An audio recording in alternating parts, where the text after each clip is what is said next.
a street cortege. Both smiled over the cross-blind at the file of capering newsboys in Mr. Bloom's wake, the last zigzagging white on the breeze, a mocking kite, a tail of white bow knots. "Look at the young gutter-snipe behind him hue and cry," Linehan said, "and you'll kick. Oh, my rib risable, taking off his flat spogs on the walk. Small nines, steal upon larks." He began to mazurka in swift caricature across the floor on sliding feet past the fireplace to J.J. O'Malloy, who placed the tissues in his receiving hands. "What's that?" Miles Crawford said with a start. "Where are the other two gone?" "Who?" the professor said, turning. "They're gone round to the Oval for a drink. Paddy Hooper is there with Jack Hall. Come over last night." "Come on then," Miles Crawford said. "Where's my hat?" He walked jerkily into the office behind, parting the vent of his jacket, jingling his keys in his back pocket. They jingled then in the air and against the wood as he locked his desk drawer. "He's pretty well on," Professor McHugh said in a low voice. "Seems to be," J.J. O'Malloy said, taking out a cigarette case and murmuring meditation. "But it is not always as it seems. Who has the most matches?" The calumet of peace. He offered a cigarette to the professor and took one himself. Linehan promptly struck a match for them and lit their cigarettes in turn. J.J. O'Malloy opened his case again and offered it. "Thank you, Vu," Linehan said, helping himself. The editor came from the inner office, a straw hat awry on his brow. He declaimed in song, pointing sternly at Professor McHugh. "'Twas rank and fame that tempted thee, 'twas empire charmed thy heart." The professor grinned, locking his long lips. "Eh? You bloody Roman Empire?" Miles Crawford said. He took a cigarette from the open case. Linehan, lighting it for him with quick grace, said, "Silence for my brand-new riddle." "Imperium Romanium," J.J. O'Malloy said gently. "It sounds nobler than British or Brixton. The words remind me of one somehow of fat in the fire." Miles Crawford blew his first puff violently toward the ceiling. "That's it," he said. "We are the fat. You and I are the fat in the fire.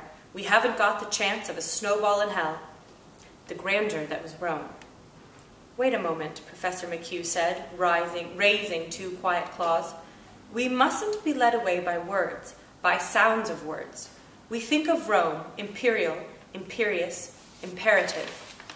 He extended elocutionary arms from frayed, stained shirt cuffs, pausing. "What was their civilization? Vast, I allow, but vile. Cloacae, sewers. The Jews in the wilderness on the mountaintop said, 'It is meet to be here. Let us build an altar to Jehovah.' The Roman, like the Englishman who follows in his footsteps, brought to every new shore on which he set foot. On our shore he never set it, only his cloacal obsession. He gazed about him in his toga and he said, 'It is meet to be here. Let us construct a water closet.' Which they accordingly did do," Linehan said. "Our old ancient ancestors, as we read in the first chapter of Guinness's, were partial to the running stream." "They were nature's gentlemen," J.J. O'Malloy murmured, "but we have also Roman law." "And Pontius Pilate is its prophet," Professor McHugh responded. Do you know that story about the Chief Baron Palace?" J.J. O'Malloy asked. "It was at the Royal University dinner. Everything was going swimmingly." "First, my riddle," Linehan said. "Are you ready?" Mr. O'Madden Burke, tall and copious grey of Donegal tweed, came from the hallway. Stephen Dedalus, behind him, uncovered as he entered. "Entrez, mes enfants," Linehan cried. "I escort a suppliant," Mr. O'Madden Burke said melodiously. "Youth led by experience visits notoriety." "How do you do?" the editor said, holding out a hand. "Come in. Your governor is just gone?" Linehan said to all, "Silence. What opera resembles a railway line? Reflect, ponder, excogiate, reply." Stephen handed over the typed sheets, pointing to the title and signature. "Who?" the editor asked. "Bit torn off." "Mr. Garrett Deasy," Stephen said. "That old Pelters," the editor said. "Who tore it?